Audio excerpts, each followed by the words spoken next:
आज की वीडियो में हम बात करेंगे कंस्ट्रक्टर एंड डिस्ट्रक्टर। C# में हम किस तरह उसको डिफ़ाइन कर सकते हैं और कंस्ट्रक्टर एंड डिस्ट्रक्टर है क्या। कुछ एग्जांपल्स करेंगे और इसकी डेफिनेशन भी साथ साथ हम पढ़ते जाएंगे। तो चलिए स्टार्ट करते हैं। सबसे पहले हम पढ़ लेते हैं कंस्ट्रक्टर क्या है। कंस्ट्रक्टर की डेफिनेशन मैंने लिखी है और इसमें 5 पॉइंट्स मैंने लिखे हैं और इसमें कंस्ट्रक्टर में किस लिए यूज़ होते हैं, कैसे कैसे उसको हम एक्सेस करवा सकते हैं, क्या क्या चीज़ें उसमें होती है। तो सबसे पहले हम डेफिनेशन को समझ लेते हैं। Constructor is a special method that is called when a new object is created. Constructor जो है वो स्पेशल मेथड है that is called when a new object is created. जैसे न्यू ऑब्जेक्ट क्रिएट होगा तो उसमें कंस्ट्रक्टर को ऑटोमेटिक जो है वो कॉल हो जाएगा उसमें।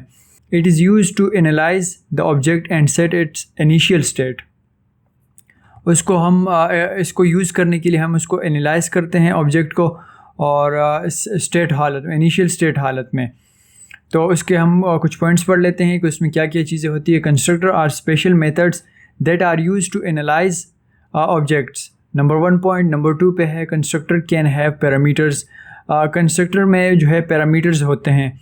Class can have multiple constructor. एक क्लास के अंदर हम मल्टीपल कंस्ट्रक्टर क्रिएट कर सकते हैं।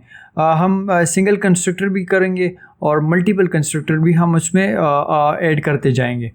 नंबर 4 पे है constructor have the same name as the class that they belong to. Constructor और क्लास का नेम जो है वो सेम होगा। तो जैसे हम क्लास का नाम अगर फॉर एग्जांपल प्रोजेक्ट रखते हैं तो हम कंस्ट्रक्टर का नाम भी प्रोजेक्ट के नाम से उसको हम बनाएंगे।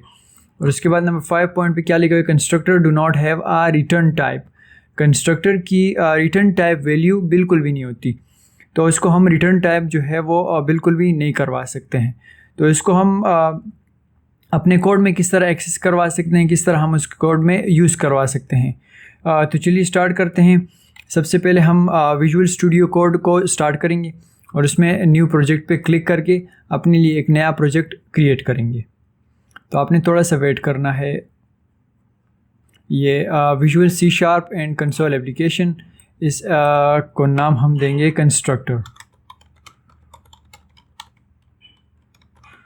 Constructor and okay. अभी ये प्रोजेक्ट जो है वो क्रिएट हो चुका है।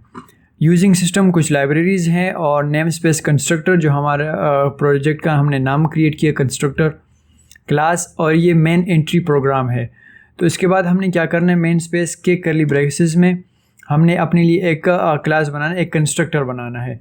तो हम वो किस तरह बनाएंगे।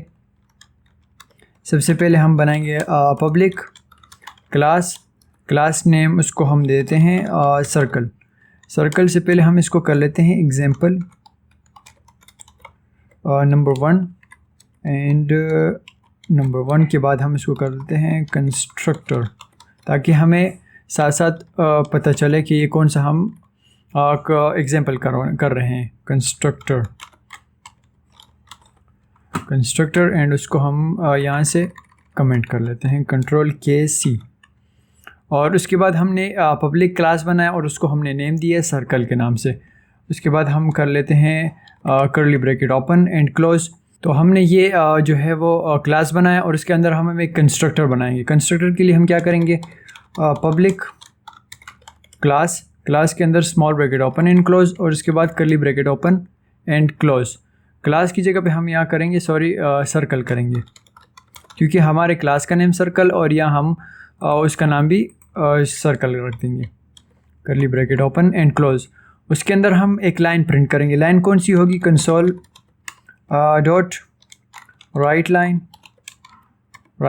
Small bracket open and close, small bracket में डबल कोटेशन के अंदर हम इसमें क्या चीज़ प्रिंट करेंगे, हेलो वर्ड जो है हम प्रिंट करना चाह रहे हैं। अब इसकी जो ब्रेसेस है उसके अंदर हमने क्या करना है, उसको रिमूव करके यहाँ हम एक और ये जो पब्लिक का क्लास बनाई हमने उसके ब्रेसेस भी हम क्लोज कर देंगे। अब हमने जाना है मेन मेथड के अंदर, जहाँ हम एंट्री प्रोग्राम एरिया है उसके अंदर जाएंगे। उसके अंदर हम एक ऑब्जेक्ट क्रिएट करेंगे। तब हमने कंस्ट्रक्टर में पढ़ा constructor is a special method that is called when a new object is created. तो हम यहाँ एक ऑब्जेक्ट क्रिएट करेंगे। सर्कल हमारे क्लास का नाम। उसके बाद हम क्या करेंगे, circle object obj equals to new new की जगह पे आप कोई भी नाम रख सकते हैं, और सर्कल ओबीजे, ऑब्जेक्ट आप कोई भी नाम रख सकते हैं, लेकिन मैंने अपने इजी के लिए हमने कर लिया है सर्कल ओबीजे। तो हम करेंगे circle and small bracket open and close, last में सेमीकोलन, और दो जो 2 ब्रैकेट्स हैं उसको भी हमने क्लोज कर दिए। अब हमने ये एग्जांपल हमने किस तरह किया, सबसे पहले हमने एक क्लास बनाया सर्कल के नाम से, और इसके कर्ली ब्रेसेस में हमने एक कंस्ट्रक्टर बनाया है सर्कल के नाम से, क्योंकि सर्कल का क्लास और कंस्ट्रक्टर का नाम सेम होगा। उसमें हमने एक लाइन प्रिंट की console dot write line, hello word में हमने प्रिंट करवाया कंसोल डॉट रीड की, ताकि आंसर हमारा रुका रहे, ताकि हम जैसे एंटर या स्पेस प्रेस करें तो वो आंसर रिमूव हो जाए। मेन एंट्री प्रोग्राम के अंदर हमने क्या किया, सर्कल हमने हमारे क्लास का नाम आगे आ चुका है और कंस्ट्रक्टर का नाम भी है, उसके लिए हमने एक ऑब्जेक्ट क्रिएट किया न्यू सर्कल। तो इस प्रोग्राम को, इस कोड को हम स्टार्ट करेंगे। तो जैसे हम स्टार्ट करेंगे तो हमारा जो है वो हेलो वर्ड जो है वो प्रिंट हो जाएगा। तो हमने थोड़ा सा वेट करना है। तो जैसे ये स्टार्ट हो जाएगा तब हमारे पास ये शो होगा। ये देखिए आपको शो हो रहा है हेलो जो है वर्ड हमारे पास शो हो चुका है, प्रिंट हो चुका है। तो ये हमारे पास एग्जांपल नंबर 1। अब हम करेंगे कंस्ट्रक्टर का एग्जांपल नंबर 2। उसको हम किस तरह करेंगे, इसको हम कर देते हैं एंड रिमूव, Ctrl+K+C। रिमूव करने का तरीका है Ctrl+K+C। और उसके बाद हमने क्या करना है, example number 2 and constructor. Next code में सबसे पहले हम एक बनाएंगे क्लास, और उसको हम नेम देंगे एम्प्लॉय, और क्लास के बाद हम यहाँ स्पेस कर देंगे, और कर्ली ब्रेसेस हमने ओपन करना है, और इसके बाद हमने एंटर करके इसके अंदर हम बनाएंगे एक कंस्ट्रक्टर बनाएंगे। कंस्ट्रक्टर के लिए हम क्या करेंगे, उससे पहले हमने 3 पब्लिक फील्ड्स बनानी है। तो पब्लिक फील्ड्स हम किस तरह बनाएंगे, पब्लिक, ये जो पब्लिक है प्राइवेट है हम इस कोड में यूज़ कर रहे हैं, इसको कहते हैं एक्सेस मॉडिफायर। एक्सेस मॉडिफायर की वीडियो में हमने पिछली वीडियोस में हमने बना ली है, उसकी कोडिंग हम उसका करने का तरीका हम सीख चुके हैं। तो उस वीडियो का डिस्क्रिप्शन में मैं लिंक दे दूंगा, आप वहाँ से उसको देख लें। और उसके बाद हमने पब्लिक जो नाम हम लेना चाह रहे हैं वो उसकी डेटा टाइप होगी स्ट्रिंग इंप नेम, लास्ट में सेमीकोलन। उसके बाद पब्लिक, उसको हम एक्सेस मॉडिफायर पब्लिक करवा रहे हैं, इंट उसकी डेटा टाइप होगी इंप एज, लास्ट में सेमीकोलन। उसके बाद पब्लिक स्ट्रिंग के बाद department name DPT and name, उसमें शॉर्ट फॉर्म में हम लिखना चाह रहे हैं। और उसके बाद हम क्या करेंगे, उसके बाद हमने एक बनाना है, इसमें भी हमने पब्लिक फील्ड्स बनानी है। पब्लिक फील्ड्स के अंदर हम एक क्या करेंगे, उसको हम कर देते हैं पब्लिक, यहाँ हम पैरामीटर्स भी लगाएंगे, employees and small bracket open and close, इसको कहते हैं पैरामीटर। अब जो हम यहाँ देंगे उसको पैरामीटर में हम असाइन करेंगे। असाइन हम किस तरह करेंगे, स्ट्रिंग के बाद हम उसको देते हैं नेम कॉमा, उसके बाद इंट, नेम जो है वो स्ट्रिंग में आएगा, एज जो है इंट में आएगा, एज को हम कर लेते हैं सिंपल एंड कॉमा, उसके बाद डिपार्टमेंट नेम भी स्ट्रिंग में आएगा तो इसको भी हम स्ट्रिंग कर लेते हैं, और इसको भी हम कर दें DPT, department and small bracket open and close, उसके बाद curly bracket open and close. आपने स्पेलिंग का ख्याल लाजमी रखना है, क्योंकि ये जो एरर जनरेट कर रहा है वो इसलिए कर रहा है क्योंकि ये दोनों स्पेलिंग जो है वो मैच नहीं हो रहे। तो उसके लिए हम क्या करेंगे, एम्प्लॉय, हमने एम्प्लॉय करे तो जैसे हम एम्प्लॉय स्पेलिंग अपनी करेक्ट करेंगे तो इसमें ये जो एरर है वो रिमूव हो जाएगा। उसके अंदर भी हमने यहाँ पब्लिक 3 फील्ड्स लेनी है, इन दोनों को आपस में इक्वल करना है, क्योंकि इंप नेम और नेम जो है उन दोनों को आपस में इक्वल करेंगे कि जो भी हम या नेम में वैल्यू डालें तो वो इंप नेम के बराबर हो जाए। तो इसके लिए हम क्या करेंगे, इंप नेम इक्वल्स टू नेम, ये हो चुका है। और उसके बाद इंप एज, एम्प्लॉय एज, इसके बाद इक्वल्स टू एज, ये भी हो गया। और department name equals to depart and last में सेमीकोलन। अब उसके बाद डबल कर्ली ब्रैकेट के बाद हमने जाना है। तो उसके बाद हम क्या करेंगे, डिपार्टमेंट नेम को हम यहाँ डिपार्ट नहीं करेंगे, उसमें एक डेटा हम स्टोर करेंगे। और यहाँ से भी हम क्या कर लेते हैं, डिपार्टमेंट को हम यहाँ से रिमूव कर लेते हैं, क्योंकि यहाँ हम एक डेटा स्टोर करवाएंगे। तो इसके लिए हम क्या करेंगे, वेब डेवलपमेंट डिपार्टमेंट है। इस डेटा को हमने डिपार्टमेंट नेम के अंदर स्टोर कर दिया और उसको इक्वल करवाया डिपार्टमेंट नेम के साथ। तो अब हमने डबल करली ब्रैकेट के बाद हमने जाना है, क्योंकि एक करली ब्रैकेट जो है वो पब्लिक एम्प्लॉय का पैरामीटर्स का क्लोज हो रहा है और एक का क्लास का क्लोज हो चुका है। तो इसके बाद हमने क्या करना है, class program and curly bracket open and close. उसके बाद स्टैटिक वॉइड, क्योंकि ये मेन प्रोग्राम है, वॉइड मेन। उसके बाद small bracket open and close, string large bracket open and close, args arguments, और इसके बाद करली ब्रैकेट ओपन एंड क्लोज। और इसमें हमने क्या करना है, अपने जो क्लास का नेम है एम्प्लॉय और कंस्ट्रक्टर का नेम है एम्प्लॉय, दोनों सेम है, तो उसको हम यहाँ एक ऑब्जेक्ट क्रिएट करेंगे। एम्प obj ऑब्जेक्ट हमने क्रिएट किया इक्वल्स टू न्यू, और यह हम करेंगे न्यू के बाद एम्प्लॉयज़। इसको हम एम्प्लॉय कर लेते हैं, employee small bracket open and close. Small bracket में हमने वैल्यूज़ इंसर्ट करवानी है। किस तरह हम इसको इंसर्ट करवाएंगे, स्ट्रिंग नेम है तो हम इसको डबल कोट में यहाँ कर लेते हैं टेक्स्टविन, और कॉमा लगा के एज जो है इंट है, इसके लिए डबल कोट की ज़रूरत नहीं है, तो एज को हम कर लेते हैं इसकी 25। ये टेक्स्टविन को हटा के उसकी एज हम डिफ़ाइन नहीं कर सकते हैं, तो इसके लिए हम कर लेंगे JOHN जॉन की एज जो है वो 25 है। तो हमने इसका इंप नेम का इंप एज का डेटा जो है वो इसमें स्टोर करवा दिया। और उसके बाद हम क्या करेंगे, console.writeLine एक लाइन हम प्रिंट करवाना चाहते हैं, एक ताकि वो स्टैटिक डायनेमिक डेटा यहाँ से डायनेमिक डेटा यहाँ कॉल हो जाए एक लाइन में। तो किस तरह हम करेंगे, console.writeLine and small bracket open and close, small bracket open and close, last में सेमी कॉलम।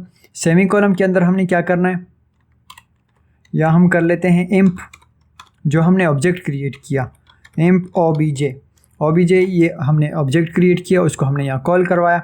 उसके बाद फुल स्टॉप के बाद हम क्या करेंगे, डिपार्टमेंट नेम, जो हम यहाँ डिपार्टमेंट नेम उसको सेलेक्ट करेंगे वो यहाँ कर लेंगे डिपार्टमेंट एंड नेम, इसको हमने यहाँ प्रिंट करवा दिया, और लास्ट में सेमी कॉलम हमने कर लिया। उसके बाद कंसोल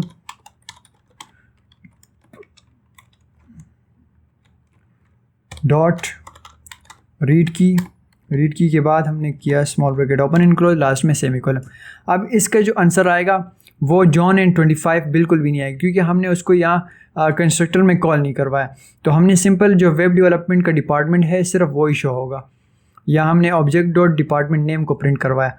अगर हम चाहते हैं कि और भी प्रिंट हो जाए तो हम वो किस तरह करेंगे, इसको हमने सिंपल पहले इसका आंसर देख लेते हैं ताकि हमें सही से समझ में आ जाए। ये देखिए वेब डेवलपमेंट का जो डिपार्टमेंट नेम हमने सेलेक्ट किया वो प्रिंट हो चुका है। अगर हम इसको और भी प्रिंट करवाना चाहें, कंट्रोल-C करके कंट्रोल-V कर दिया हमने, और डिपार्टमेंट नेम की जगह पे हम कर लेते हैं यहाँ एम्प नेम। अब हम देख लेते हैं, नेम हमारे पास पहले से इंसर्टेड है, तो एम्प नेम। अब हमने रिज़ल्ट चेक करना है, तो जैसे अब देखें जॉन भी हमारे पास प्रिंट हो चुका है। तो इसका पर्पस क्या है, किस तरह हम उसको एक्सेस करवा सकते हैं। यहाँ हमने सिंपल क्या किया, एक क्लास बनाया है कंस्ट्रक्टर के नाम से, एम्प्लॉय के नाम से, उसमें 3 पब्लिक डेटा टाइप्स ली, वेरिएबल्स ली, एम्प नेम, फील्ड्स ली, एम्प एज, डिपार्टमेंट नेम। उसके बाद हमने पैरामीटर्स में उसको असाइन किया string name and int age, क्योंकि डिपार्टमेंट नेम का डेटा हम उसमें स्टोर करवाना चाह रहे हैं। एम्प नेम को इक्वल करवाया नेम के साथ, एम्प एज को इक्वल करवाया एज के साथ, department name web development and class program main data entry जो है वो प्रोग्राम किया, एम्प्लॉय ऑब्जेक्ट क्रिएट किया, emp obj equals to new employee John, जो हमने पैरामीटर्स में नेम असाइन किया उसका नेम हमने जॉन रखा, एज 25, console.writeLine imp obj ये जो ऑब्जेक्ट हमने क्रिएट उसको कॉल करवाया, डिपार्टमेंट नेम को हमने सिंपल यहाँ एक्सेस करवा दी।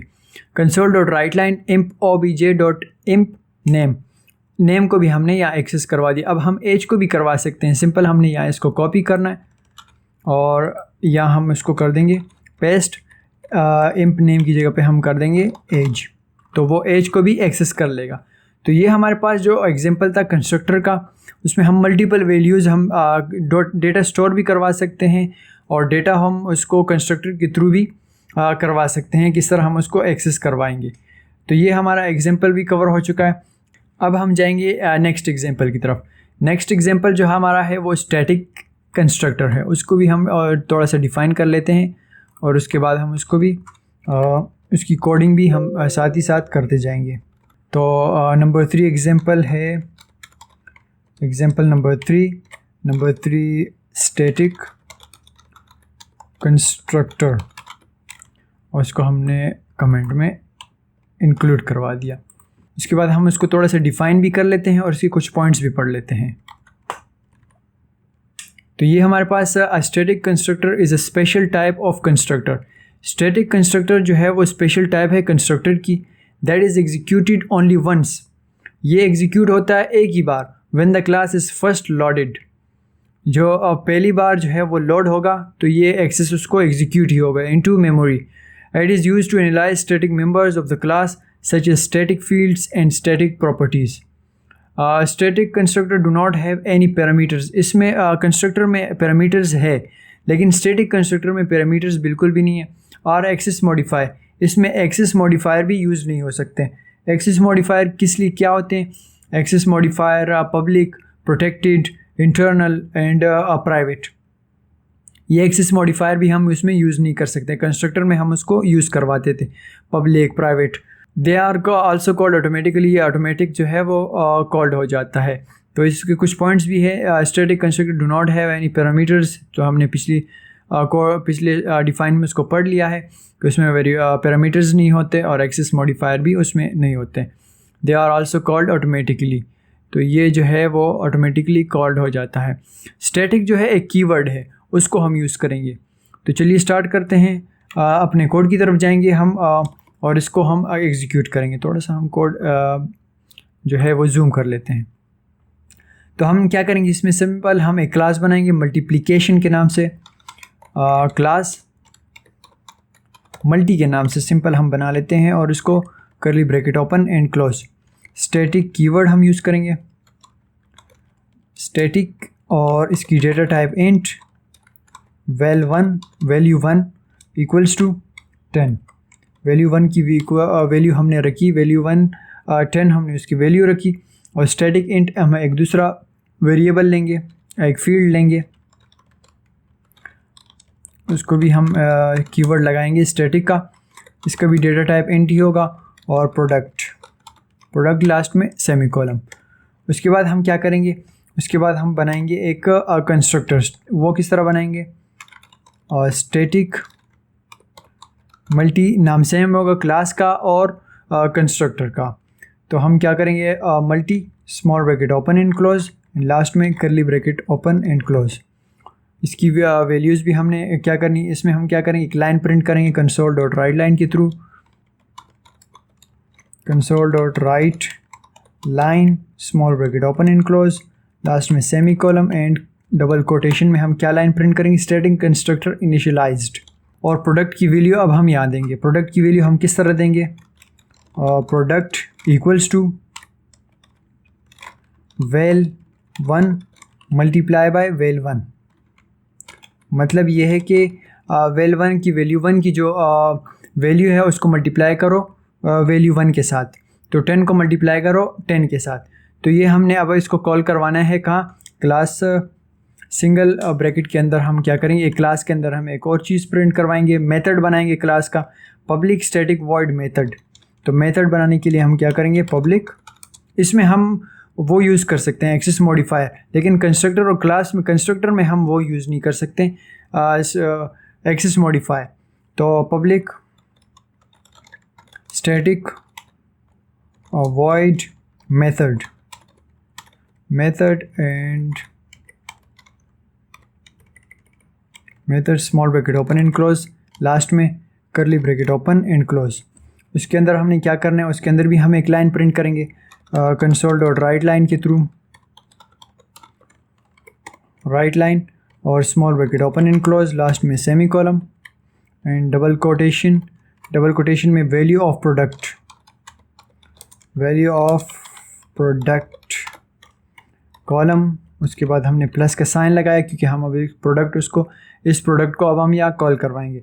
तो उसके लिए हम क्या करेंगे, जो डबल कोटेशन है उसके बाद हमने प्लस का साइन लिखना है क्योंकि ये कोड ख़त्म हो चुका है। अब हम प्रोडक्ट को कॉल करवाना चाह रहे हैं तो हम प्रोडक्ट कर लेते हैं। प्रोडक्ट को हमने यहाँ कॉल करवाया, void main method and small bracket open and close. Method हमने लिखा है मेन के बाद string large bracket open and close args curly bracket open and close.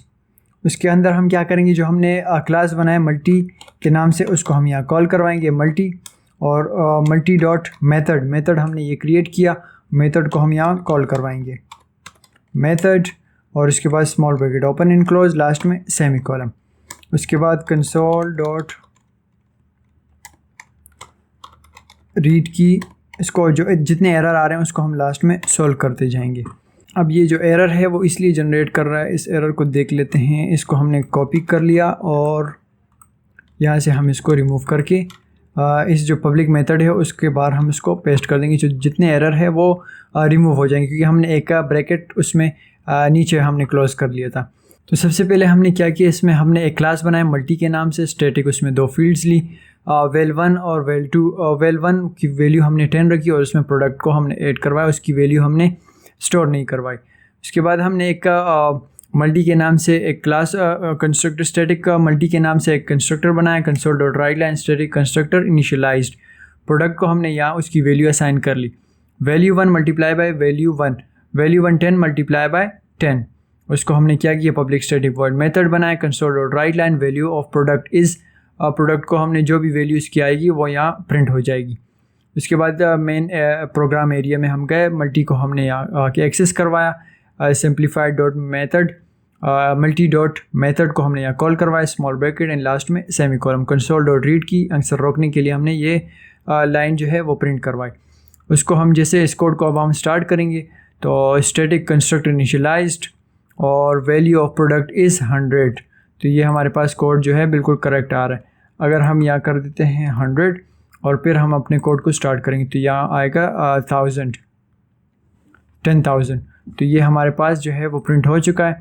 2 constructor रह गए हैं, नंबर 1 जो है वो स्टैटिक ओवरलोडिंग और नंबर 2 जो है वो डिस्ट्रक्टर। इसको हम नेक्स्ट वीडियो में कवर करेंगे। तो आज के लिए इतना काफ़ी है। उम्मीद है कि आपको समझ में आ गया होगा। अगर कोई भी क्वेश्चन हो, कोई भी क्यूरीज हो आपकी, तो आप मुझसे कमेंट में पूछिएगा। और जो कंस्ट्रक्टर के बारे में मैं पूरा एक आर्टिकल लिखूंगा जो हमारे वेबसाइट पे होगा। उसके लिए आप क्या करेंगे, आप डिस्क्रिप्शन में उसका आपको लिंक मिल जाएगा, आप उस पर क्लिक करें और आप उसको वहाँ से हमारे वेबसाइट से पढ़ सकते हैं। तो आज के लिए इतना काफ़ी है। अल्लाह हाफ़िज़।